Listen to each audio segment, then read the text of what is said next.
আসলে কি ফেসবুকের মাথা নষ্ট হয়ে গেছে না আমাদেরকে মাথা নষ্ট করে দিচ্ছে বুঝতে পারতেছি না। দীর্ঘদিন যাবতই লক্ষ্য করলাম অনেকের পরিবারে যখন ঢুকি বা প্রবেশ করি দেখতে পারি আজ তার একটি বাস্তব প্রমাণ আপনাদের সামনে তুলে ধরছি। আজকে আমার পরিবারের একজন সদস্য নূর করিম চৌধুরী ভাইয়ের পরিবারে আমি হঠাৎ করে প্রবেশ করলাম। তিনি আমাকে ফলো করেছেন তার পরিবারটা দেখার জন্য।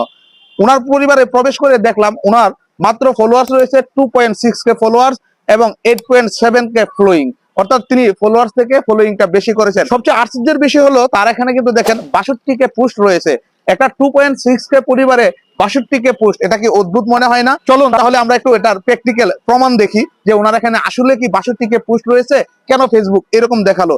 আমার যেখানে 56,000-এর পরিবার সেখানে কিন্তু আমার 2.4K বা 2.6K পোস্ট রয়েছে, তার এখানে কিভাবে এটা 62K পোস্ট হয়? এটা চুলছিরা বিশ্লেষণ করার জন্য আমি তার প্রোফাইলের ভিতরে প্রবেশ করলাম।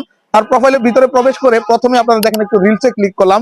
রিলসে ক্লিক করার পর দেখেন ওই এখানে কিন্তু শুধুমাত্র একটা রিলস রয়েছে। তার ফটোতে ক্লিক করার পর শুধু তার এখানে কিন্তু 4টা ছবি দেখাচ্ছে। তাহলে কি 62K পোস্ট তার পক্ষে সম্ভব? এটা কি আসলে ফেসবুকের মাথা নষ্ট না আমাদেরকে মাথা নষ্ট করে দিতে চাচ্ছে? আমি আসলে বুঝতে পারছি না। তাই আপনাদের সামনে তুলে ধরলাম। এটা মূলত হতে পারে 3টি কারণ। এই 3টি কারণ আমি বিশ্লেষণ করেছি। আপনারা কি কি কারণ জানেন, কি কারণে এরকম হতে পারে, অবশ্যই একটু ভিডিওর কমেন্ট বক্সে জানিয়ে যাবেন। ধন্যবাদ সবাইকে, ভালো থাকবেন।